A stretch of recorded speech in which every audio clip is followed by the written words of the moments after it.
9 o'clock in the morning and we're making beef jerky. The reason we're doing it so early today is because this hunk of lemon broil has been in the fridge, out of the freezer overnight, and it's at a good consistency where it's hard, but still soft enough that I can cut through it. And we don't want it to thaw out completely because then it will make it harder to cut even slices. So this hunk of lemon broil is off of a cow we raised here on our farm. And we had a little issue with our refrigerator failing, so I had to unload the chest freezer, fridge, and move them to other refrigerators in the house. And found this in the back and thought it'd be a good way to free up some space.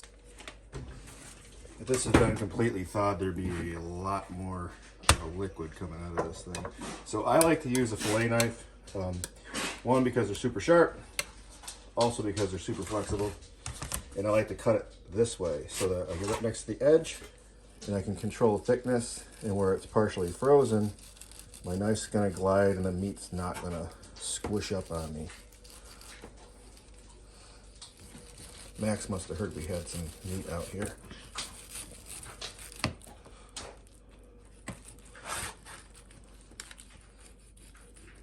I do this same cut with when we do our venison jerky.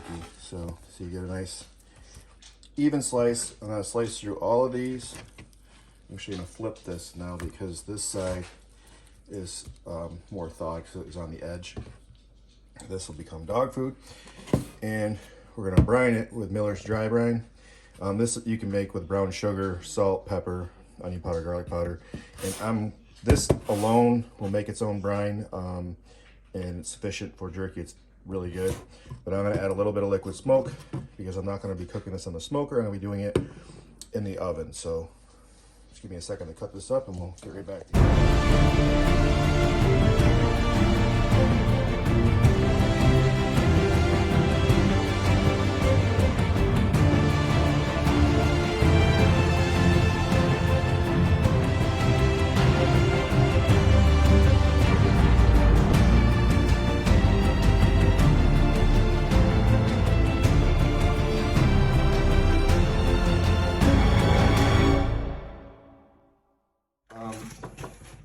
Also going to be using sandwich steaks that we had cut from the same animal. These are already pre-sliced to the thickness you need. So if you're going to have an animal butchered, get sandwich steaks done for steak sandwiches or steak and eggs, or more importantly, making your own beef jerky. I'll leave it in a recipe for the brine in the description below. It'll be close to the Miller's recipe as I can find, and I'll probably actually do another recipe for the sandwich steak. It's going to be brined for 1 day. You can do 1, 2, 3 days. We won't be here for day 2 and 3 all day, so I'm going to make it on Wednesday. So halfway through today, I'll pull this out and I will rotate these slices so that the brine can work over all of them. And that was a little thick, but we'll just have to dry that one longer. So you get fairly consistent coverage, and when you rotate them, this will turn into a liquid.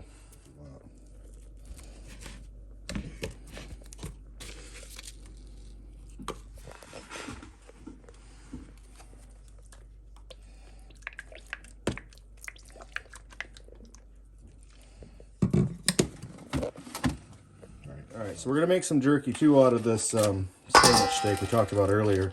This is finally thawed out enough to utilize. This is handy because it's already pre-sliced. Makes wicked breakfast food, and good, steak sandwiches. It's going to be a little thinner than the other jerky, so it'll dry a lot quicker. I did not plan ahead. I don't have soy sauce. I don't have Worcestershire sauce. So the first batch with Miller's, that's tried and true. We've done that a couple of times already. For this one, I'm going to season it with salt and pepper. And I'm going to do each layer. And then I'm going to add Lawry's Caribbean Jerk Marinade. This is not, I can't find anywhere that this is recommended to be used for beef jerky, but ingredients, vinegar, sugar, lime juice, salt, etc., garlic, are all things I would normally put in jerky. There's red pepper, there's, so this, I've had it on steak, it's sweet. I'm just adding a little bit more salt. This will not be around long because my kids will eat this 3, 4, 5 pounds of jerky in the next couple of days. So we'll get this marinating as well, and we'll pull it out, stir it up.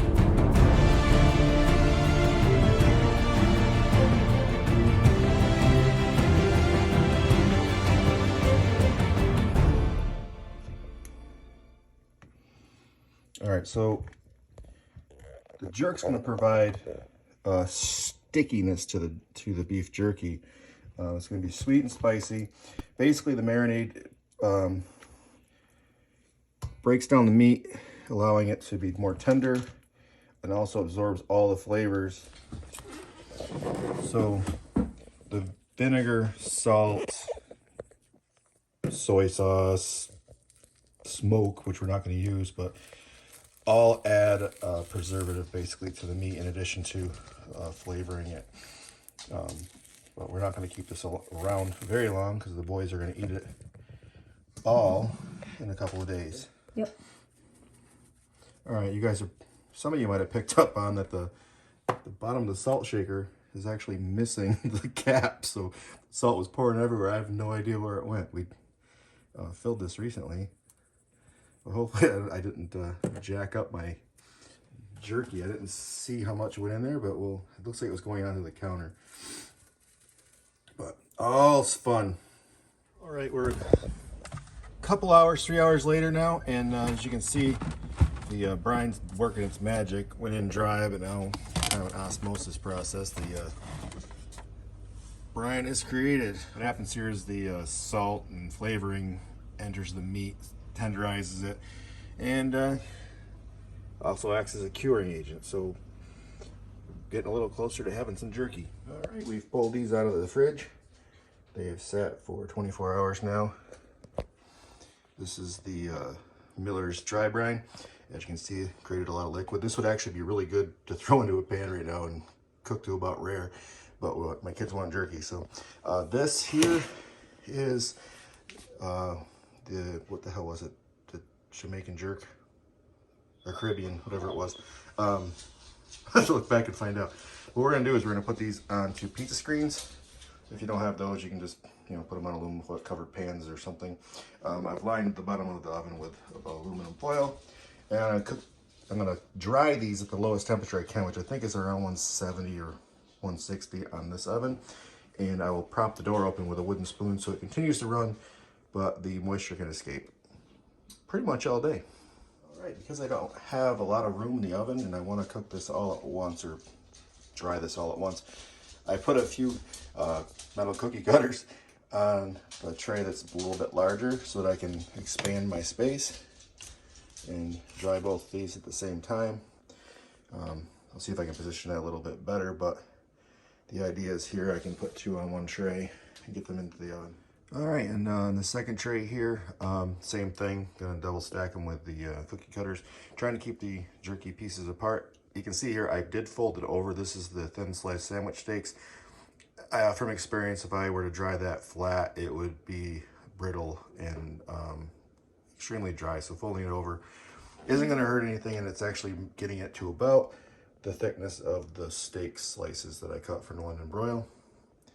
And I do have a little bit left that I might throw in the Nesco dehydrator.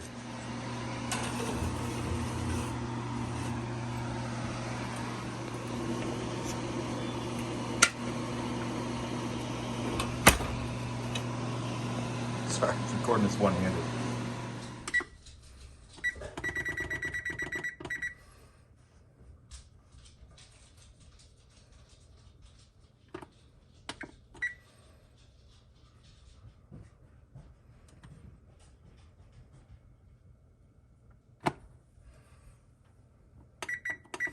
This is more just so I don't forget it's in here, but I'm going to check it and rotate it at about halfway through this, if I remember. And every time you open the door, the wooden spoon is gonna fall.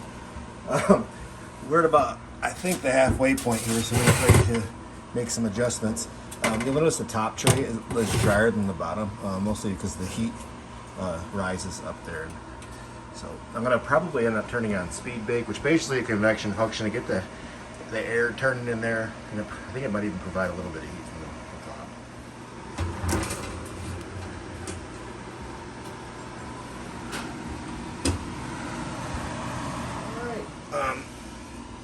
We've done 4 hours. The last 2 hours I bumped it up to 200. I turned on the speed bake, which is basically convection, and closed the door all the way, then rotated all of the trays again. The ones that were the bottom trays moved to the top, and anywhere that they were covered was a lot moister. So good thing we did that.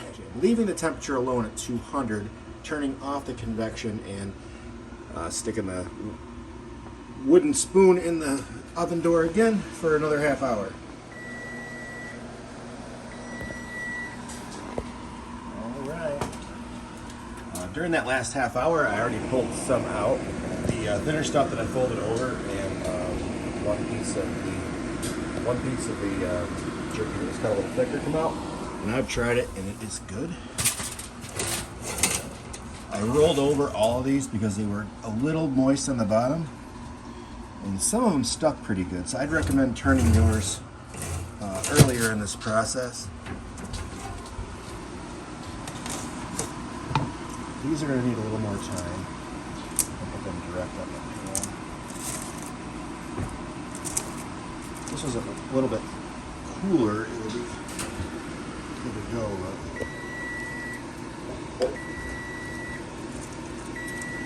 That one's right density here. It's too really crisp.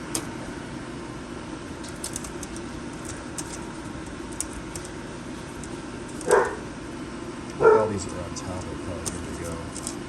I'm gonna set them here to cool. It should lose a bunch more moisture in the cooling process. Like this. This is the brown sugar dry brine, and it was really, this is the thin cut stuff, and I rolled it over. I think it might be influencing your opinion, but I think it almost has a mouthfeel of a fruit roll-up, but it tastes like jerky. All right. See what you think. I really break it a piece. Good. Good. That's it? That's all I get from you? All right, go ahead and try it. Good night, then. Oh, this definitely tastes like a fruit roll. It has a fruit roll up thing, yeah. 10 out of 10. Did you speak English? What'd you say? 10 out of 10. Oh, 10 out of 10. This one is the Jamaican, the jerked or whatever it was, the marinade. It doesn't have as much color or sheen because it doesn't have the sugar to give it the caramelization. And it doesn't have all the black pepper on it, so it's got, visually, looks boring as heck, but it should taste good. I heard a freaking good out of one of the kids. Oh! This is better, way better. It's better, but it's boring looking, isn't it? 1,000 out of 10. 1,000 out of 10? So that was made with venison, or not with venison, with steak marinade or chicken marinade, jerk marinade. And this is cooled and all of it's out. I'm going to put it in these bags so that they can breathe and it absorbs some of the oils or any moisture remaining. And then I'll move it over to the refrigerator. I like to cut it into small pieces like you saw when I'm serving it to my kids. Otherwise, they will eat pounds of it in an hour. All right, let's see how much jerky we got here. This is the Jamaican jerk. Nearly half a pound, 0.43 lbs. And the big bag. This is the bag of with the brown sugar, dry brine. We got 1.6 pounds, so in combination we have 2 full pounds, 2.03 pounds of completed dry jerky. That's after some breakage from testing. Taste testing. Alrighty then, let's do some math, quick math on that. 2 pounds. How many ounces is that? That is 32 ounces. There is 3.25 ounces in a bag of Jack Links. So this haul here is the equivalent of approximately 10 bags of Jack Links jerky, which is $8 a bag. So we're talking about $80 at retail. And beef jerky, it did take 5 hours to make, so you got to take that into consideration. I had to prep it, brine it, marinate it, whatever you call it, and dry it for 5 hours and bag it. And my kids will eat it in less than 5 hours. So anyway, it's not a way to make money or save money. It's just a way to enjoy making jerky. We do it all the time, but I figured I'd share it this time. Thank you. See you later, jerky.